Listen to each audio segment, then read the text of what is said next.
What's up, guys? Bonafide Hustler here. Rake and Profit in the house. A very tired retro aficionado. All right, what is going on? Chris the Bonafide Hustler, and this is Green Room Hangout number 37. We're going to be breaking into the book game. Should be a really fun show. But I reside in Austin. I'm the Bonafide Hustler. I reside in Austin, Texas. One of the admins of the Green Room. What I do is I find stuff from garage sales, estate sales, yard sales. Dogs are barking. Flea markets, swap meets.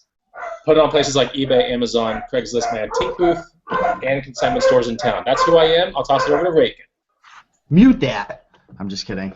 What's going on, everybody? Thanks for hanging out with us. Green Room episode number 37. My name is Steve Rakin, a.k.a. Rakin Profit. As Bonafide likes to say, I reside in Connecticut. Been reselling for about 3 years, primarily doing Amazon FBA right now. And if you were able to see my floor, I've got a huge shipment of tampons that are going out. No lie, guys. I'm not being a pervert.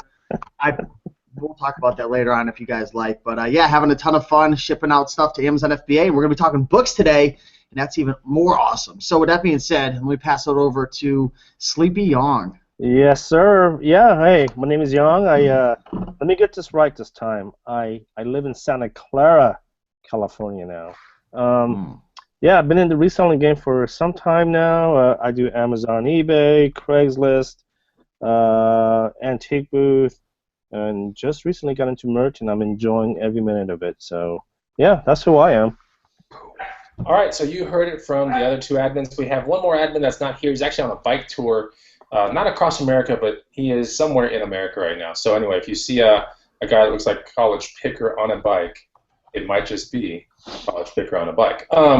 So let's go into the show. Let's get into the sound check, make sure everything sounds good. My mind is a little sidetracked because the dogs are barking, but hopefully that'll stop here in a second. Let's make sure the sound is good. Rakin, we got some people on the feed we want to shout out a little bit. Yes, sir. We got Pittsburgh Mike in the house. Somebody asked for me to take my shirt off. I don't know why. And Pittsburgh Mike says, geez, we can all hope. I think there's a little sarcasm there. We got Thrifty Treasures in the house. What's going on, Tanya? We've got T.Y. Hipstar. We got Dan. We've got Lori. Sathandra E. Most boring shows ever. Sathandra, if I'm pronouncing your name right, it's not a boring show. It's going to be a fun show. We got the energy. What's up, Michael Cook? What's going on, Bill?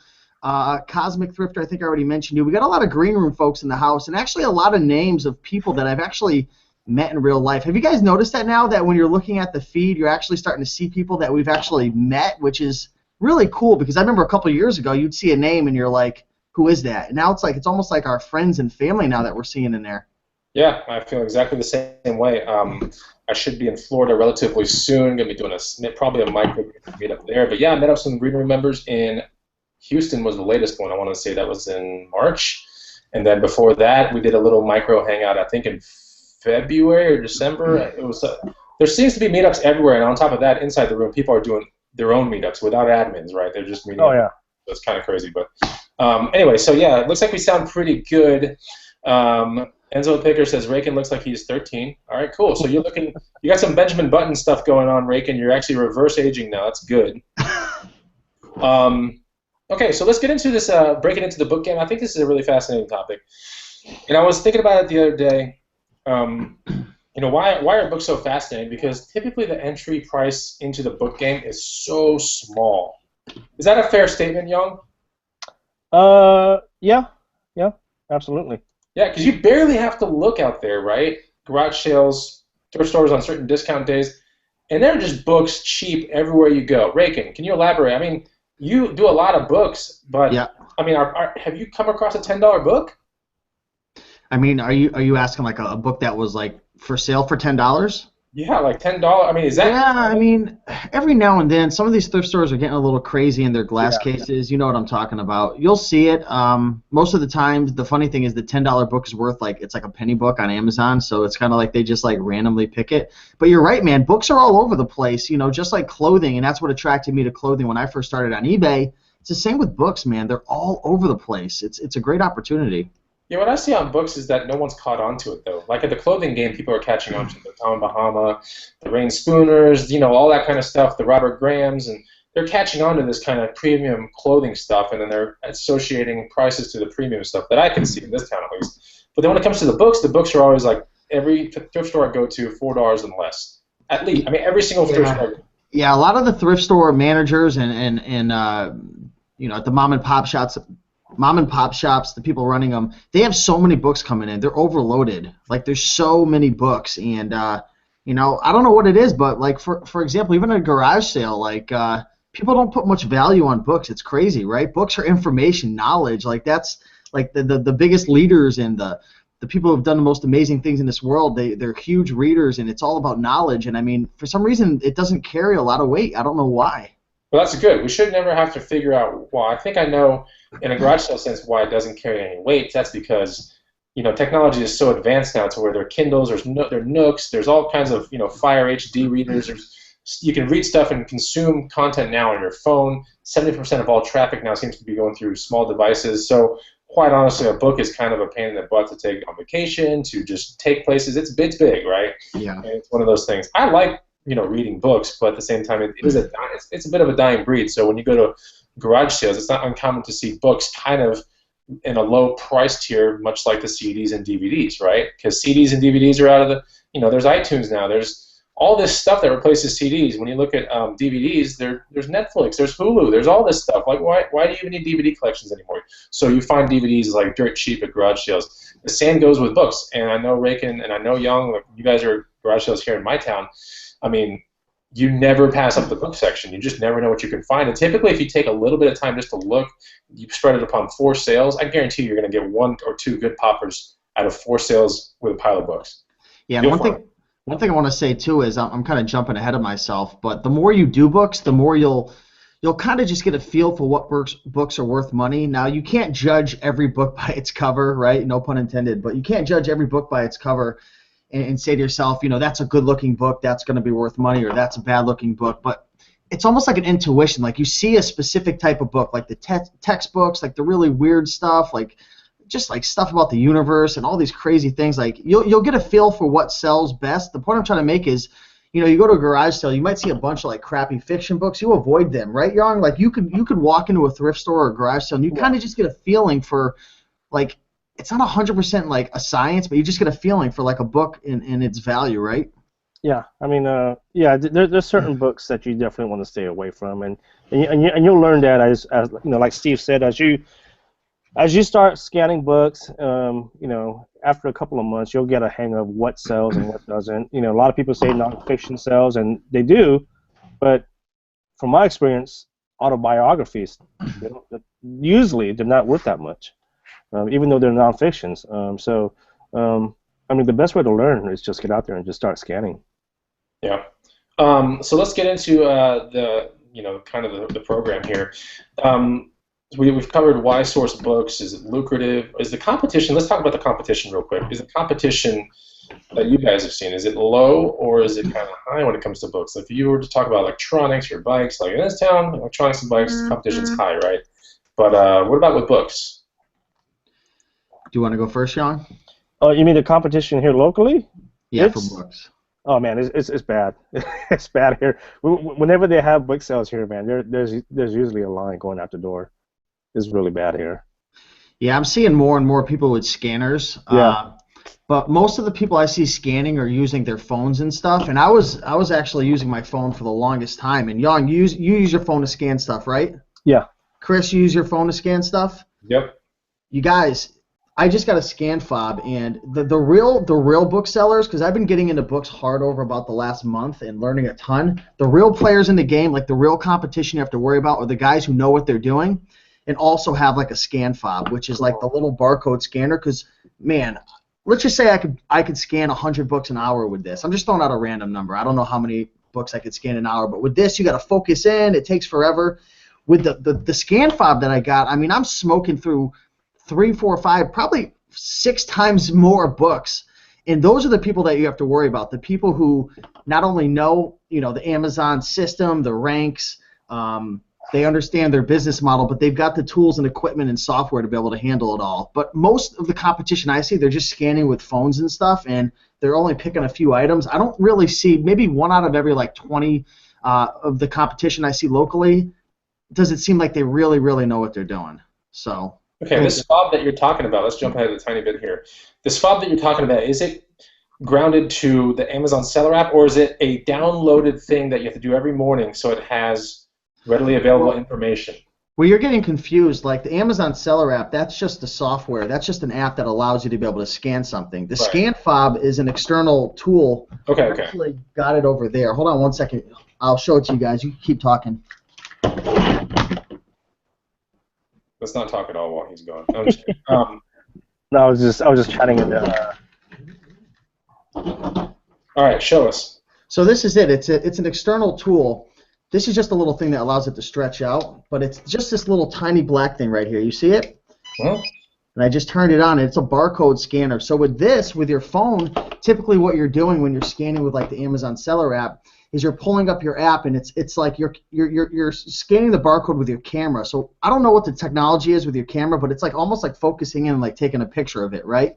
Which takes a long time sometimes, especially like if you guys have an Android device. Man, it's slow as crap. The iPhones are so much faster. But with this, it's actually connected through Bluetooth, right? So this doesn't work through the Amazon Seller app. At least I can't. So I actually invested in a new scanning software called FBA Scan. So when you scan a barcode, it just pulls up right on your phone. So what I do is I've been leaning up my phone so I have my hands available, and I'm just flying through the book rack. So I mean, like, you guys, like typically when I leave a thrift store, I'd say I was getting maybe like 7 or 8 books at a time. Now I'm leaving every bookstore with like 25, 30, 35 books. So I mean, take it for what it's worth. It is an investment. This thing's about $300. So if you're brand new to the game, I probably wouldn't advise getting one. But that's just, it's been a game changer over the last week since I've Okay, so this data that the fob thing is connected with in the phone, is this data downloaded every morning? I guess that was my question. Or is it still requiring your 3G, 4G / the store's Wi-Fi to bring up the data? So this has nothing to do with the actual, like the scanning software that I use. You know how there's like the apps like the Amazon Seller app and stuff.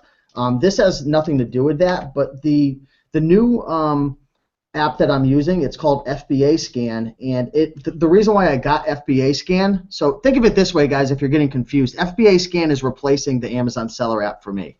And the reason why I'm replacing it is because FBA Scan will actually allow me to scan, like when I scan something with this, it'll show up on it. For some reason, it doesn't with the Amazon Seller app. But even better, it does have a downloadable database, which is really cool. And all I do is I go into my app, I hit a button, put it to the side for like 15 minutes, and the whole database is downloaded, which is awesome for booksellers, because how many times have you guys gone to a thrift store or any store in general, maybe a Marshall's? I was in a Marshall's the other day, guys, wanted to shoot my brains out. There was no internet. It's crazy. Like, we're so dependent upon the internet. This database doesn't require the internet. So you do have 2 options to scan off of the downloaded database, or you can actually go live as well. So with the FBA Scan app in this, it's been game changing. It really has been. So I can assume that, let's say, for example, you use that thing. It can be with anything. It doesn't have to be books. It can be anything. It can be anything with a barcode, right? Yep. Yep.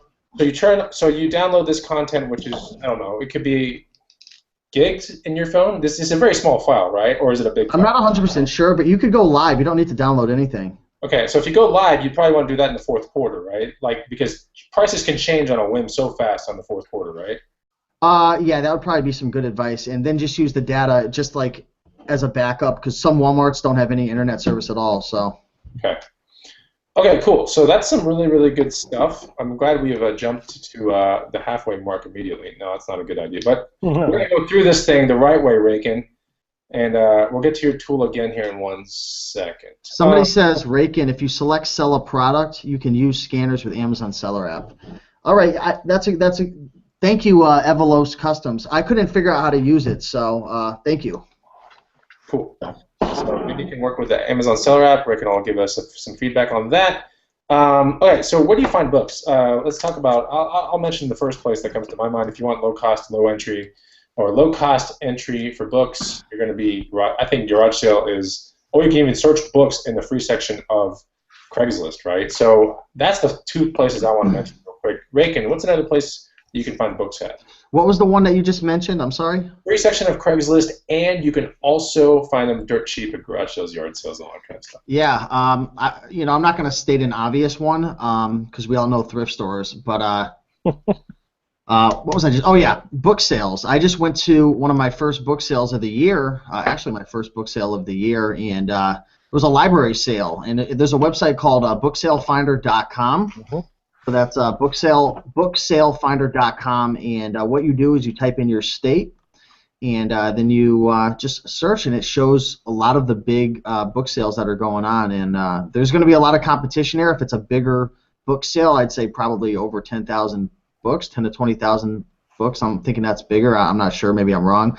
But I went to one that was 7,000 books, and there was only like one other competition there, and ended up popping on like 40 books in like a half hour. I couldn't stay long, but it was pretty cool, and I got them for I think it came to like 25 cents each. Wow. And what do you think someone could walk away with 40 books at 25 cents each running? I mean, do you have certain, like, in your head, are you going, okay, I'm popping on any book that's showing higher than 15 with a 300K or less rate? Like, like higher than $15 resale? Like, what are you looking for? I have a little different of a business model than some other people. I know for sure my business model with books is going to be way more different than yours, Chris, because I know that you're more of like a burn and turn, quick flips. You don't want to keep stuff in your inventory, and that's fine. But for me, I'll usually go up to 2 to 3 million in books, and even higher if the risk and reward is there. So, for example, I'll spend 50 cents on a 6 or 7 million rank if it's selling for $35, right? Is it ever going to sell? Who knows? But I could buy 15 of those 25-cent books, and if one of them sells at 35, then it's worth it for me. If I could get a book for $1, I'll usually go I'll go as low as $7 or $8. Sometimes probably $8 if it's a faster selling rank. But really, there's a lot of different factors based on the condition, the subject matter, the rank, the size, and just how much money I'm going to make at the end of the day. Because when you scan with the Amazon Seller app or really any other app out there, you could actually have the settings set so it'll tell you like all the fees that are coming out plus like a shipping fee and the cost, so you could see your actual profit. So it really depends. If it's a fast turning book and I could pay $1 and make $2, I'll buy that all day long, because with the systems I have in place, I can get these books out within 10 seconds once I go to process them. Okay. We got a comment from Evolos Customs. ScanFob is like the Rolls-Royce of mini scanners. So this is an interesting comment because it leads us to wonder, okay, if a Rolls-Royce is a really nice car, there are also really good cars below a Rolls-Royce. So what are other scanners out there? And let's ask the entire people that are in the feed right now. What are other scanners that are, let's say, $200 and below that are decent, that can work with this FBA scan or Amazon Seller app? So let's put that into the feed. Let's take a look. All right. So Yang, another place that you can find some good deals on books. Okay. We mentioned what? We mentioned garage sales, thrift stores, library book sales, schools. Okay, schools. Okay, that's pretty good. Yeah. What do you do? Just sneak? Are you finding that the books in schools are A, all torn up, or B, they have writing in them, or no? So certain schools, if you go into the bookstore, like at the end of the semester, they'll be blowing out books. Okay. Right. So at the end of the semester, so sometimes, at the end of the semester, they'll buy books back from the semester, but then they're also selling books as well. Okay. Cool. You ever try sneaking into the school and breaking into the kids' lockers to get the textbooks that way? Just break in and be like, hey man. The young burglar. They see you. Marcia Mangaroo is saying schools like colleges, you mean, Young, or schools like elementary or middle? What kind of schools? Universities. Okay. Estate sales is one of the places that Francisco Castillo is saying, and I can agree with that too. I think in estate sales you find a lot of interesting collectible type big books, like history of automobiles, like all the pictures, the fat ones with the I'm talking about, with the dust jackets and everything, those crazy big fat ones that are. And I find that niche books, when it could be something down to Mexican cooking. I've sold some crazy books back in the day that just had to deal with style of a house, right, of all things, just random things, but very niche topics, and the books are fat too. They're not these tiny crappy books. They're nice big fat books. So I've done well with those. I've done well with books that actually have also this little thing on the side that makes the sounds of the birds that are in the book, or the animals that are in the book. You can flip the pages and then you can press the animal that you see. like little. They're not they're like learning books, but they're pretty cool. I don't know how to explain them, but I've done well with those as well. Auctions. So here's auctions. Kramer coffee table books at estate sales. Universities. Okay, that's from you. Half price books is what Thrifty Treasure says. Young or Rakin, half price books. You ever mess with that? I haven't. I've gone to do some retail arbitrage there when I was in Pittsburgh with a bunch of guys, but I've never really done it on my own. Okay. Okay, so let's go take a look into deciphering the ranks real quick of books, because I think this is going to be an interesting topic. So deciphering the ranks, it all depends on your risk model, right? I think that's what we can all agree to here. But what's more interesting than that is, like, we all know that Amazon has the long-term storage fee thing, right? That's after, is it a year? Tell me if I'm wrong, but I'm pretty sure it's a year, right? I think isn't it less now? Didn't they change? Is it 6 months or is it a year? 6 months now, I think. Okay, so it's 6 months. Okay. So it's 6 months. Long-term storage fees are what per cubic foot? Is it a cubic foot, Young? I can't remember. I can't remember this. It's something like that. It's basically the fee that Amazon will tax you to have your stuff in their warehouse in a certain space, taking up X amount of cubic feet or whatever it is. So it's usually very affordable. However, if it comes down to you shutting your business down one day, that has to be factored in as a cost of doing business, like that plus the not the extermination fee, but the disposal fee. You know what I'm saying, right? Yeah. You can't just leave your stuff there infinitely and just walk away. You're going to have to make judgment calls on what to do with this stuff later. So going back to deciphering ranks, I think this fits perfectly in there. What is a rank that is safe to sell within 6 months? Let's ask that to Rakin right now. And you're right, because there's some million ranks, there's some 3 millions that can sell within 6 months, right? But what is typically, if someone's going to go out there and we're going to give some advice to breaking into the book game, which is what this show is called. If you have a 6 month outlook, like, what would you start messing around with Rakin? Like, what kind of rank would you be like? That's the top rank I'd be messing with. Sub 2 million, just as a rule of thumb. But you can't like, there's no scientific formula, right? You have to take that with a grain of salt. So I'd say if I had to give an answer, I'd say sub 2 million. I'd say if you really, really want to be safe and like you want to mess with books that you know are fast turning, I'd say under $1 million, even better under 500,000. You're looking pretty good, because the book catalog's huge and it's only growing more and more. Okay. So I'm going to shift this out to the feed. Everyone out in the feed, let's answer that question real quick. If you have a 6 month outlook and you're a burn and turn kind of person, and let's face it, a lot of us are, and there's some of us that have that mid-tail strategy and some of us have that long-tail strategy. But if you're into that 6 month strategy, what would you stay under? Like, for me, I like trying to find books that are in this like 300 to 500K. Like, that's my max. So that's just where I am, though. I've got an interesting story. I went into my Amazon reports, and I don't know if you guys know how to do this or if you've ever done that, but you can actually pull up your Amazon reports, and you can take a look at all of your inventory, and it's under your inventory health, and you can see all the books that are like due to a long-term storage fee. You can see it'll actually break down, and you'd have to bring it into export it into a Excel spreadsheet, but you can see all your inventory that's been there for like 30 to 90 days, 90 days to 6 months, a year, and then a year plus. And I was looking today, and I have about, for some reason, it was only showing based on whatever I had. It was like 1,100 in my inventory, and I had about 600 that were there for about 30 to 60 days, and then it was like 400 that was like in it from like less than 6 months, and there was only 100 that were in there for over a year. So I thought that was pretty good, and I mess with high ranks all the time. Okay. A lot of people in the feed are saying with the 6 month thing, it's about $1 million. And then some people are saying under 500K, under 500K. Someone said 50K. That's pretty funny. 1 million, 1.5 million. So yeah, okay. It really depends on your risk strategy. I like to stay on half mil. That's just me. Young, where are you at on a 6 month strategy with books? Or let's talk about your 6 month strategy, and then let's talk about your overall strategy. Young, your 6 month strategy. What's the magic number? 6 months, I would say 500K for me. Okay, and then let's talk about your overall book strategy. Like, where do you kind of get scared? And you're like, all right, I don't know if this is going to sell. Like, what's the number on that one? I don't go over anything over 5 mil. That's just me, though. Some people think I'm crazy, but that's just the way I do it, and it's worked fine for me for the last 3 years.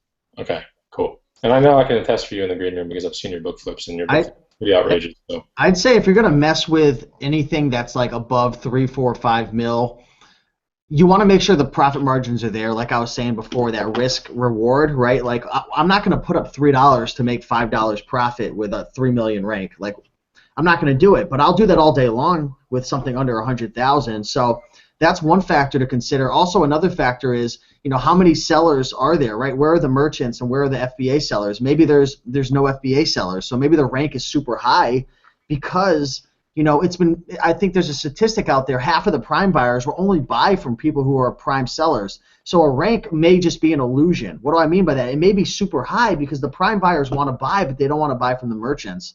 Right. Also, another thing that I would look at as well is what is the the feedback? How many stars does it have, right? How many people have left reviews? If there's a 5 million rank and there's 20, 15, 20 bucks to be made and there's 67 reviews, 4-star, I mean, that's a pretty good sign right there. That's a lot of really positive social proof right there, and I think it will pop eventually. So those are some of the things that I look at for the higher ranks. Let's go into genres. Are there certain genres that sell better than others that you can tell right now? Reagan. I mean, textbooks, just anything super specific like accounting books, psychology books, books about like horses do really well for some reason. Anything about like bipolar or like just psychiatrics and all these weird things like that. Something super specific or something really like if I see a book that looks really just like flamboyant, like it's just like really weird and just like pops out at you and it's like this is the stupidest, weirdest thing I've ever seen. Like that's the book you want to buy. Okay, so at least you're saying that's not the book you want to buy, but that's the book you want to scan, right? You want to scan it, yeah. Okay. You definitely want to scan it. Okay.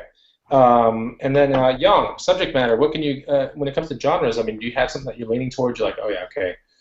If it comes down to this, I would definitely say textbooks. And what else? Romance novels. No, I'm just joking. I'm just joking.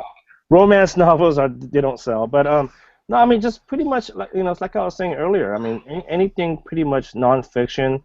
But some nonfiction won't sell. Like I said, autobiographies, they're not going to sell. But like Steve said, textbooks, books with high quality photos, just something really just obscure, right? I mean, I don't know. Just to kind of give you an example, I sold a book a couple of years ago about cats sunbathing. Yeah, I mean it sold for like $50. Wait, cats sunbathing? Yeah, it was just a photo book about just cats laying in the sun, and it like sold for like $50. Just some weird random books like that, man. Somebody on Amazon is like searching for that book right now. They're like, oh my God, why is this not for sale? They're just going nuts. But yeah, I mean, see, that's the thing with, I mean, you have to think about it, right? Amazon first started just selling books, so they have a huge database of just books, and it's like Steve was saying earlier, just because the database gets bigger and bigger, and it's, some books are just out of print, and if someone wants that particular book, they'll pay good money for it. I got a good bolo for you guys with books, and who taught me this? It was, it was my buddy Greg from the Valet Picker YouTube channel. We met up. He's a picker in Massachusetts. He came down to Connecticut. Down, up, I don't know. We met up in Connecticut, and he told me a really good bolo, which was yearbooks. Yearbooks do really well. If you could find a yearbook with a celebrity in it, that's big money right there. So yeah, that's a pretty cool little bolo right there. Wait, on Amazon? You can sell it on Amazon? I don't think. Maybe I'm wrong. I mean, maybe eBay. No, that was an eBay. I'm sorry, that was an eBay. But I don't see why you couldn't sell it on Amazon if there was a listing for it. Or is there something I'm missing? Well, I don't know. I mean, yearbooks normally don't have an ISBN number, right? So how would you list it? Yeah, so that was probably an eBay deal. You guys could see that book in one of my vlogs with Valet Picker. But yeah, I'd have to double check that with him. I'm guessing it's eBay because I've sold yearbooks on eBay before. Okay, yeah, so you're probably right. That would be my guess. But car manuals. Oh my gosh, good money in car manuals. Car manuals are insane. Yeah. So quick. And why is that, Young? Why are they so popular? Well, I mean, like I said, if someone has a particular car, like a 1978 Datsun that he wants to work on, he can't just go into Barnes and Noble and just buy one. I mean, he would have to go online and buy that particular book, right? So yeah, no, I found correlations with that and the genre also of like souping up a car, right? Like horsepower, performance, and all that kind of stuff. That kind of stuff is crazy. They're typically thinner type books, but like how to build your own hot rod, or LT1 performance spec, or LT1 like horsepower management, like all these little micro manuals. I remember I picked up a stack of this. It's even on one of my ride-alongs, but I picked up a stack of like 8 of these things, and I scanned them when I got home. It's just a free stack. It was free. It's just a free takeout to the whole thing. And then I scanned it when I got home, and like there were a bunch that actually sold for like 27-ish already, just in that category. I was like, this is nuts. And then like the lowest one sold for like $10. But I still made a solid like $100 off of just some free stuff in a box. But it was all this weird stuff, but it all had barcodes. So that was pretty cool. You want to see the book with the #1 rank right now on Amazon? You know what it is? What is it? It's this one right here. All right, this book is priceless right here, guys. If you do want to get this guide, this is all jokes aside. This is a guide that we wrote, and you can get it down below right now. It's free. Get on our email list so you can get onto all the shows and know all the stuff that's going on behind the scenes and see our wonderfully crafted emails. But anyway, 100 amazing items to resell guide is something you can put on your phone. All right, so no book, and you can like check it out before you go to garage sales and make some money that way. So anyway, let's go into the next thing. Raykin is on mute, but we'll keep going. Okay, so subject matter. We talked about the subject matter, the genres, and everything like that. Let's talk about a good flip setup. Like, what's a good flip setup? So like when I do books, or if I go scanning for books, I'm always trying to find something in the 25 cents to $2 or $4 category, and I'm looking for things that are above 30 with sub 500K. That's my like, okay, I'll do it, right? Like I like that setup. It's just it's a staple little setup that, like, if you were to ask me my setup on shoes, I'd go, okay, 10 and below on shoes selling for 50 and higher. Like I like that setup too, because I know that the shipping rate on the ship box is $8.92, and I know that I'll make about $25 on each one. I just throw it in the box with 2 pieces of bubble wrap, and that's a very repeatable type hustle that I can do. So when it comes to books, a very repeatable type hustle that I like is that hustle right there, 25 cents to, at the very max like $4, but selling for 30 and higher. I like that one. So Raykin, what's a good setup that you're like, I like this setup, this one always seems to work? What is it? Well, I mean, I can state the obvious, right? I think most people know the obvious. But for me, usually I'm willing to pay up to a few bucks for something that's selling for $11, right? So if I could get something for $2 that sells for 11, sub $1 million rank, I'm happy with that, and I'll buy that all day long because I'll be able to double or triple my money on that, depending on if it's $1 or $2. But obviously I like to spend $1 and make 25. But the more common books that you're going to find when you're scanning are the ones that are coming in somewhere between $8 to $11. Those are going to be the most common ones you find. Okay, someone said, handpicked antiques, please repeat your setup. You're speaking so fast. I think he was replying to me. So my perfect setup is that 25 cents to the very max I'll do was like $4, but 25 cents to $4, and then selling for 30 and above with a 500K or below rank. Like I like that setup the most. I really try to go 300 and below, but I'll go as far as like 500K. Anyway, so that's my setup. Raykin just said his. Young, what's your ideal setup, a repeatable setup? Well, for me, being in California, we're not ever going to find books for 25 cents. The most I'll pay is maybe a couple of bucks and I want to sell it for a minimum of 15. Like I said, depending on, I mean, there's so many variations though, but normally, I don't like to go over 5 mil rank. But yeah, I mean, that's pretty much it, man. I mean, but there's just so many variations. You got to find your own way to source books, really. I mean, everyone has their own, little quirks and stuff. Book sales are the best, though. If you guys, like, for the people watching, if you're nervous or you're new or you don't have a lot of capital, book sales are going to be the best because you could sell, $8 books, $9 books, $10 books, which are going to be a lot more common, because you're getting them for 25 cents, so you're going to be able to make $2, $3, $4 on them. So I'd say book sales for sure is probably one of the best ways to find the books. Depending on where you live, though, guys, like in Connecticut at the Goodwills here, Soft covers are usually all of them are $1, and hard covers are $2, and it's just like across the board. And they have a half off color every single week, which is really good because a lot of books just get left behind. But you need to know where you are in the country and the opportunities that you have. For example, the Salvation Armies over here, they're going freaking loony. They're getting whacked out over here, and they're doing this new thing where they're charging 90% of the 90% off of the MSRP. So like you can get a book that's like, $34.95, and they want $3 and whatever 50 cents for it, which is kind of high. So you got to know where you are in your opportunities. That's what I would say. Here's a good tip for you guys, and I think I might have mentioned this before. If you guys go on booksellfinder.com, and that is a great resource, but the problem is everyone else is using it, right? So when you go to a book sale, you're going to be competing with like 50 other scanners. A good tip that I use a lot is just go to the website directly of a local website that doesn't advertise on booksellfinder.com. And most libraries have like a calendar section. Just look for a book sale, and if you go to one of those that's not advertised, I mean, I've been to a book sale where I was like the only scanner, and I walked out with like 100 books. No joke. That's awesome. Yeah. So just go to, like, if you have a local library, just go to the website directly and look on the calendar. So what happens if the person asks you like, "Oh, you're gonna read all these?" No, I tell them I'm gonna sell them. I always tell them I'm building a bookshelf.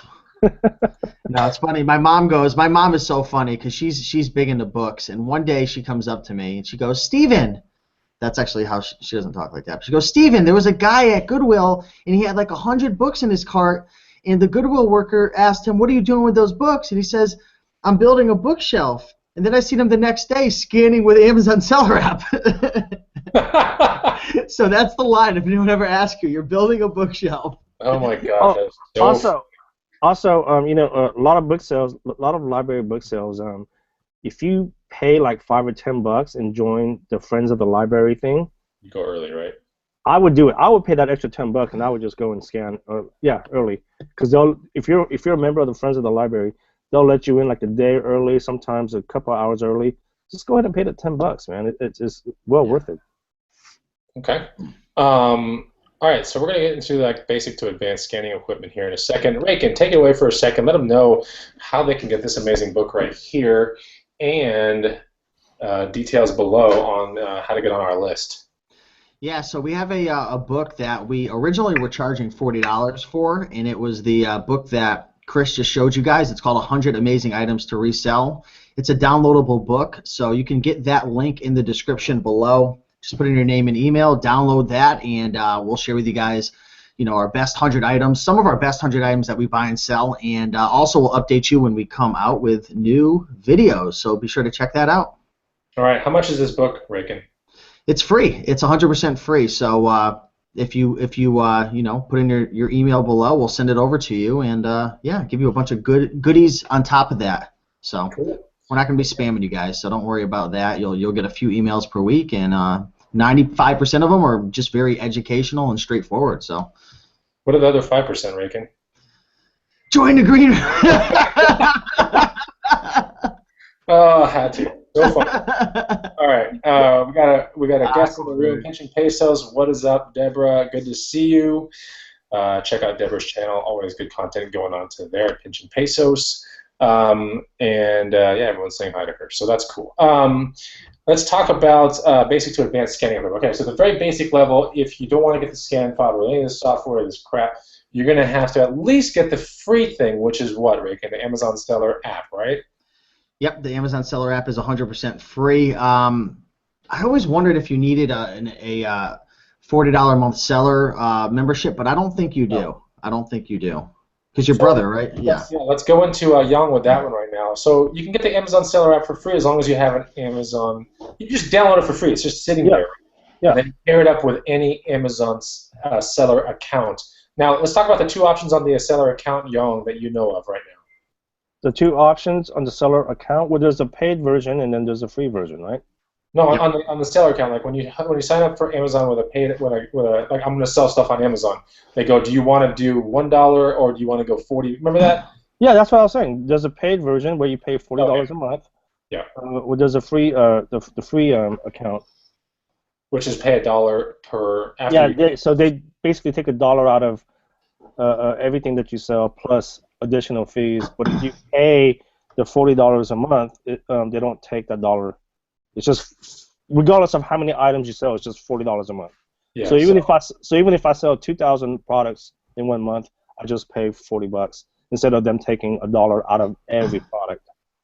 Right. So usually you make that decision within the first 2 months of selling. Once you start seeing yourself selling, in upwards of 30 to 50, that's the kind of like the go signal, like get into the pro account or whatever. So that's an entry level way to get into scanning books or scanning anything really. The second level, if there was a second level rake-in, what would that second level look like? You think? Would it be maybe Profit Bandit, a Oh, I paid? see. Second level, I mean, the Amazon Seller app is really, really good, right? It's awesome. The problem is you need the internet to use it. That's the big problem. So, man, I wish I would have leveled up a long time ago. But the next up would be probably getting an app that is a downloadable database, right? Like FBA Scan. I'm not sure what other ones are out there, but having the ability to scan without the internet, I'd say that's the next step up. I haven't used Profit Bandit since they made that change a long time ago, where it went from free to paid. So I don't know much about that. I use Scoutify, which is a free app if you purchase Inventory Lab, which we could talk about another time, which is the listing software I use. Scoutify, I don't know if it's a step up or not, but the one thing I like about Scoutify is it'll give you the rank for shoes and clothing and apparel, which if you scan any type of clothing or shoes with the Amazon Seller app, you won't be able to see the rank. So. Okay. And then a step above that would be the ScanFob plus the software, right? Yeah, I mean, well, the ScanFob has nothing to do with the scanning software. It's just a scanner, kind of like with your camera. You know how you just scan? Right. Yeah, so it's not connected. But yeah, the top notch would be having the ScanFob or some type of barcode scanner that isn't relying on a camera. That's just a laser, matched up with maybe FBA Scan, I would say, or Profit Bandit or something like that. How much is FBA Scan a month, Reagan? So there's a few different options.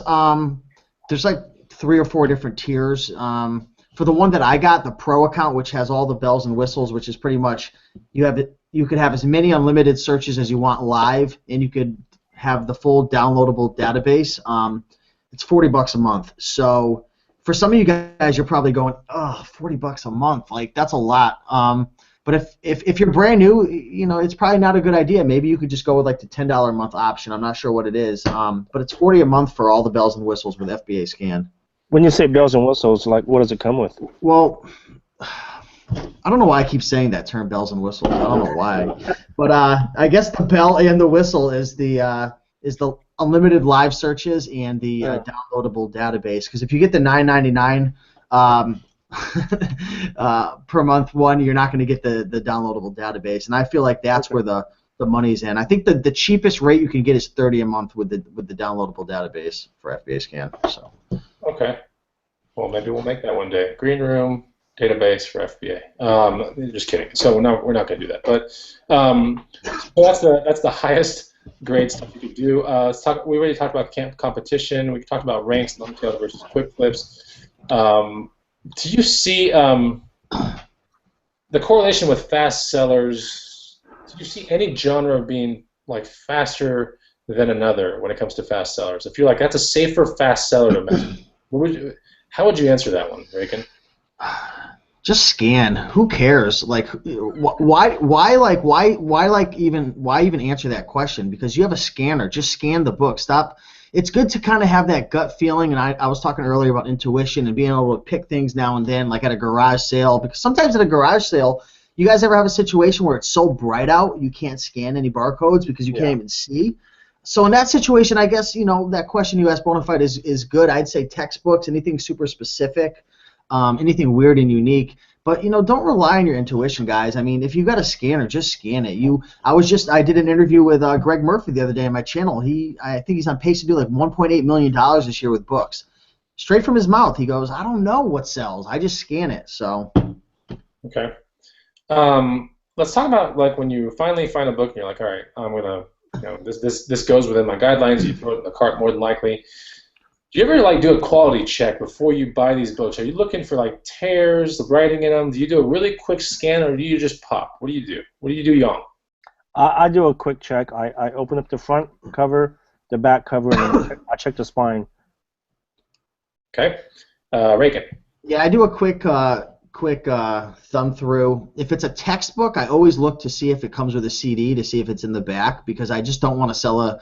Oh yeah. Yeah. You know what I'm saying? I don't want to sell a textbook that's missing a CD. I don't know. Maybe you could answer that question, Yang. If it comes with a CD, because I can't remember back to college. It wasn't that long ago, but do all students use the CDs in the back, or is it an optional thing? It's an optional thing. It's an optional thing. Like when I went to college, and people have like practice tests and all kinds of crazy crap on it. Yeah, because like when I went to college, like I would buy textbooks, and I swear, like I've never used those CDs ever. I can tell, Young. I can tell. Yeah. Well, and plus these days, really, I mean, it's like you were saying earlier. I mean, everything's kind of going away from CDs now, right? I mean, now they just give you like a login serial number, right? Right. So, yeah. I like this tip right here from Flying Thrift. What is up, Flying Thrift? Thanks for commenting on our video. It says check for water damage. Books are often from basements. Erratic, so that's a real good point. I like that. And you can tell water damage because it looks like little ripples on the page. Sometimes pages are stuck. So you have to flip through the books before you buy them. Oreo Kid, how many books do you sell, Steve and Chris? You know, books are just part of my, how do I say it? It's part of my strategy, right? I don't sit out there and go on a huge book quest, right? But I go out and I hit all parts of a thrift store, and books will be part of it. So if I find a good one, then I'll put it in the cart. But same thing with a garage sale. I don't make it just a one-target kind of thing. So, and quite honestly, like after this program, you know, I might get into more into books, but I don't know. Honestly, I think around my radar are some other different things. But I'll give you guys a hint. Merch. So that's definitely in my immediate radar. Yeah. Very, very soon. So, for many reasons, not just to make money. There's other reasons behind it. So, yeah, so that's the shipping book. Let's talk about shipping books. We're all talking about FBA for the most part, but there's some books that you cannot throw through FBA, or maybe it's a little sketch to throw through FBA. Have you ever merchant fulfilled a book, Young? Have I merchant sell? Have you ever merchant fulfilled a book? Have I? Never. Okay. I can't recall ever doing something like that. Books on eBay before. Actually, no. You know, I take that back. The first time I started FBA, my very first book that I sold was Merchant Fulfilled. So I take that back. Yeah. Okay. So here's Cosmic Drifter. Back to Rakin's point. I took a couple online courses and had to use the CD. So if you do online courses, then a lot of times those are going to require you, yes, to use the CD because it's part of prep. It usually has like tests and like, how do I say it? It's not necessarily tests, but it's like these little. It's not just tests; it's other stuff. It's like workshops, and sometimes it can be even videos. It can be all kinds of stuff. So yeah, I'm with Rakin on that. When I see a textbook or some training manual for whatever test, like I'm automatically looking to that back cover because that's where the CD will be, and I'm looking for an envelope or evidence of it or something like that. Or even on the front cover, it could say with bonus CD, right? Like you got to be careful and look for these words because if it says with bonus CD, flip to the back or look around the whole thing and there's no bonus CD, then yeah, I wouldn't touch that book. That's just me personally. There's a question here about pen marks and highlighters. Rakin, yay or nay? Yeah, I mean, I'll pick up books that are in bad condition. I'll just sell them as acceptable. I just don't want like coffee stains or just destroyed or torn apart. But I'll pick up mostly any book, you know, and just sell it as acceptable if that's the case. I always like to say, under promise and over deliver, right? Don't over promise and under deliver with your condition, right? If it's kind of a little sketchy, just put it as acceptable, right? Don't put it as good hoping because you're just going to get yourself in trouble. Also, for textbooks, two things, because I've done this before. Make sure you don't pick up the instructor's edition because you can't sell those. And make sure you don't pick up a book that's specifically written for a specific college because now your audience is much smaller, right? And it's harder to sell. Yeah, I've noticed those never really do well. Maybe some, but most of them don't. So just keep an eye out for those. Just be aware. Let's talk about restrictions on books now. Young, are there any books that are restricted? Not that I know of. Yeah, there's books. They're becoming more and more common now. I'm seeing it all the time when I'm scanning. I see a lot of them getting restricted now. But what's happening is, Really? yeah, I'm seeing it quite often over the last, probably about over the last month. I'm seeing it when I scan. But what's happening is they're opening up a second listing, and you're able to get around it. So I don't know why certain ones are getting restricted, but I've been seeing it. I've never really publicly come out and said that, but it's something I've just been noticing. I've been seeing it. I'm like, that's weird. Like, that's really odd. So. I've never come across something like that. And Yeah. not to go on like a tangent right now, like on a rant, but I think it's going to become more and more common to see products being restricted by these companies over the next few years, and I think it's just going to be something that we're going to have to work around. Yeah. Okay. Yeah. One of the books I sent in a week ago, by the way, the picture on the listing was not the picture on the book, but it was very close, but it was just a complete shade off, like the color. And I realized, wait a minute, the one I'm holding doesn't have the dust jacket. The one that's in the listing probably has the dust jacket, which had more artwork. So dust jackets, yes. I mean, if a book looks plain on the outside and it's kind of rough feeling like sandpaper, it's more than likely had a dust jacket, right? And so dust jackets are kind of important in the sense. And I remember down to the fact that I had to actually manually look up that book at the garage sale because it was thick and it was huge. It was like something about the science fiction of the 20th century or something. And it was a big, thick book, and it's yielding about $34, on FBA. And the guy was like, "Yeah, I'll sell it for $1." I was like, "Cool." I put in I think not is acceptable is lower than good, right? Yeah. Yeah. So acceptable, lower than good. I put in the acceptable, missing dust jacket, amazing condition. Boom, sent it off. But that was just what I did, right? I bubble wrapped it because it had no place to theoretically stick the sticker because it had that weird outside kind of texture. It's kind of like. I don't know how to explain it. Next time, get some stretch wrap, man, from Walmart. Well, I had that too. But it doesn't exactly protect anything. It just Yeah. from opening up. That's all it does. But I wanted to protect this one because it was in really good condition. It was very heavy. Okay, I see. Yeah, so I put bubble wrap on it. I do that on any books that are they have a substantial cover. If it has a substantial cover, it's like I know it carries weight, and if it was to get hit, in transit, it would smash the covers, I mean the sides and the corners. I would typically will bubble wrap those, but it's very, very seldomly. Special boxes needed 55-pound rule on FBA. Let's talk about that real quick. Steve, you're hustling a lot of books. You said you're going to sales and you pick up 30 at a time, 40 at a time. Are you clearing the 55-pound rule, or are you way under that on your boxes? I don't know if you know, but you can't go over 50 pounds anymore. That's what I'm saying. What I'm saying is, do you where you find your boxes? Is it mostly Home Depot, or are you going to dumpsters? Yeah. I always buy my boxes, and I get them. My favorite place to go is Home Depot because I like to get the heavy duty boxes, and I always use the small boxes, 16 by 12 by 12, because you could usually fill that up with about 30 books, and it'll come in just shy of 50 pounds. If you don't have too many big textbooks. So I always go to Home Depot. It does cost about $2, I think, per box. I don't go dumpster diving. So I mean, maybe that's a good option if you guys are looking to save money, but it's super convenient for me. I pick up all my supplies, I pick up the boxes, and And you can write it off too. I mean, yeah, you could write it off, but I mean, think of what's 30 divided by $2. I mean, what's that come out to per book in addition? 15. No, I'm saying you can write your boxes off because you're buying a box for $2. You buy 100 boxes in the span of a year. That's $200 on your taxes you can write off for supplies. Sure, yeah, that's something you could write off as well. But I'm just saying, if you're sending out 30 boxes and it's only $2, it's only what 10-15 cents per on top of it. So I mean, if you could find boxes, or if you have a friend or family member, my mom, she works at a convalescent home. She brings boxes back all the time, and I like to use those when she finds them. Right. But yeah. I do the dumpster diving thing because where I live in Austin, Texas, I have everything super close to me, right? Within 5 miles, there just seems to be everything. So the places that I have found that have really good boxes on a regular, places like World Market, furniture stores, that kind of stuff, because they're taking in big things like chairs, tables, and they're throwing the boxes out there, even folding them, right? So it's easier to put in your vehicle. So you check out those places if you want to find a reliable source of nice big boxes that you can tear down to smaller boxes if you really want to. But I still do the dumpster diving. I don't dive in the dumpster for boxes, but I guess that's the technical term for it. Hey, right. Reagan, since you're lifting these 50-pound boxes, I know you're working out behind the scenes a whole lot too. Can we get a double bicep pose, please? Not yet. You got to give me 2 months, man. You gotta, but you could give it. Okay, here we go. Ready? Wow, look at the Single peak. bicep pose right there.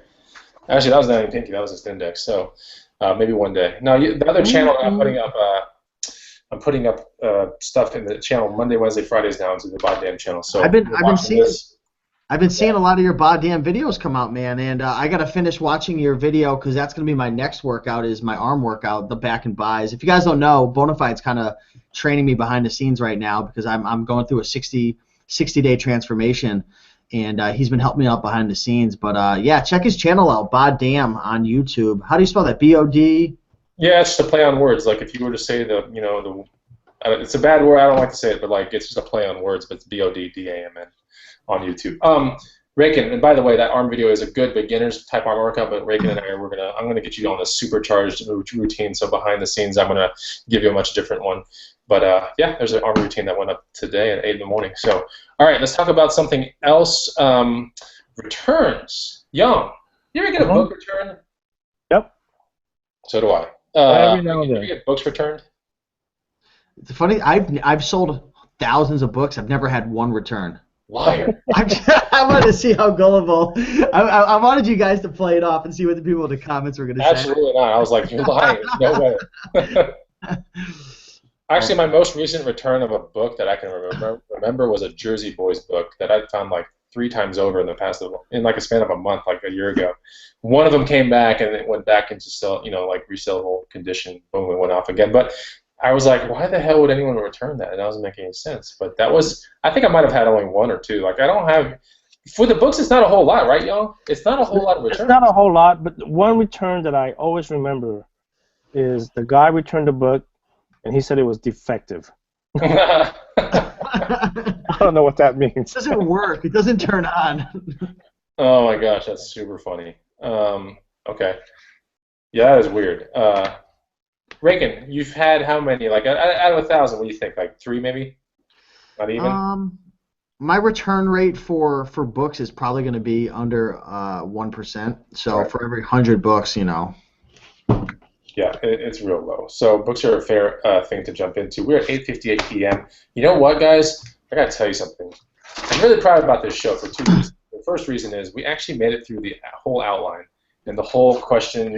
Everything. We made it through the whole thing, which if you guys ever watch the Green Room Hangouts, it's kind of like a unicorn. Like this never happens, right? Like this, we always have like half of the outline left to go, and we have to cut the show like shorter. We go longer. Anyway. So that's a really good thing. The second thing is I'm real happy that we have 114 viewers here in the room, which is cool. So we'll shift into the housekeeping portion real quick, and this is the last portion. It's always 5 minutes. Kind of gives you guys like an insight of what's going on in our lives. Yang, what's going on in your life? Anything for the housekeeping portion that you want to discuss real quick before we get out off the air here? What's going on in my life? Nothing really, man. I've been really plugging away with merch, man. I mean, if you guys haven't, experimented with merch, I mean, it takes a few months to get approved, but just put just register now, and within 3 to 4 months you'll get approved. Okay. What tier are you in right now? Are you in this you're above the 25, obviously. Like, where are you, 100 now? You know what's funny is I sold way over 25 shirts, and I still haven't gotten tiered up. Okay. So you still, even 25, you're saying or you have 25 designs, right? I have like 22 or 23. Okay, even with 22, 3 designs, would you say it's been a fun experience over the past month or 2? Dude, I'm going on like $300 this month. Okay, so it's very passive. Wow. That's what I like about it. This is why merch, I think, is going to be one of the next biggest things, is because it's it's one big influx of work, and then forever it's good keywords and whatever you use. But for the most part, it's a little bit of work up front, and then after that, it's just we have someone in the green room who just made a private video the other day that cleared 30, how much? 3,200, 3,400? 3,200, I think. 3,200. I want to say this is his 4th month, maybe 3rd month. What is it? I can't remember, but to be fair, he's been doing it for almost like half a year, I think. Okay, so half a year. And full disclosure, he is a graphic designer at heart, but I honestly think, because he left some tips in the green room, and some of these tips have to do with graphic design, but they're very good tips in there that I was like, okay, it almost seemed like anybody with hard work and like some good work ethic could at least attain not only that, but maybe half that if they even tried. So it's definitely possible. And that's not one of the reasons I'm getting it. I'm getting it for many other reasons, but it's on my radar, like immediate radar, immediate. I'm talking, it's crazy. So, Oreo Kid, Chris's wife looks hot. Sweet, thanks, man. Let's talk about Rakin, housekeeping, and we gotta have people like the video, man. We had a good video today. We have 102 viewers. We want some thumbs up. Help us out, right? Yeah. If you guys like the video, we're over 100 people strong. I mean, we covered a lot of valuable information tonight, in my opinion. Hit the like button, guys. Show some love. Helps us out. Helps us to get the video out to more and more people to help more people. So we appreciate that. Housekeeping. If you guys are a Green Room member, we actually launched our the tickets are available to our Green Room dinner event on July 9th. So if you are a Green Room member, be sure to go to greenroomuniversity.com to the Green Room event menu tab and purchase your ticket. If you're not a Green Room member, you're not going to be able to see this this page and all the details and stuff. But for what I could say is, if you guys want to come, we've got about 60 tickets left, so they're going quick. Join the Green Room if you want to come. It's going to be awesome. Austin, Texas. We've got a whole venue for about 4 hours. There's going to be a DJ, giveaways, dinner. I mean, unlimited food, videographer. I mean, we got a whole bunch of crazy things that are going to be going down. So it's going to be a ton of fun. So if you are in the Green Room, check that out. Get your ticket because they're probably going to sell out within a couple of days. Yeah, and then I think that kind of wraps up the housekeeping kind of thing. Rakin, I want to see you after the call. Talk about your arm workout, bro. But hey, guys, out there in YouTube land, thanks for watching this Green Room Hangout number 37. Green Room Hangout number 38 is next week. It's going to be on Rakin's channel, so we'll make sure that you guys are. If you get on the email list, first of all, you'll nenever miss a show. So you got to get on the email list. Plus, you'll get the free guide. So look down below right now, and that's how you get that stuff. We don't want you to miss the shows. The shows are really cool, especially if you can catch them live, because catching them live, you get your questions answered like right on the spot, usually. Anyway, so we got a lot of thanks. Get on the email list. Great info, well done. Thanks for spending an hour with us tonight, and we'll see you next week. And it should be Wednesday or Thursday. We haven't decided the day yet. But till then, guys, thanks for watching. Bye-bye. Thanks, guys. Take care.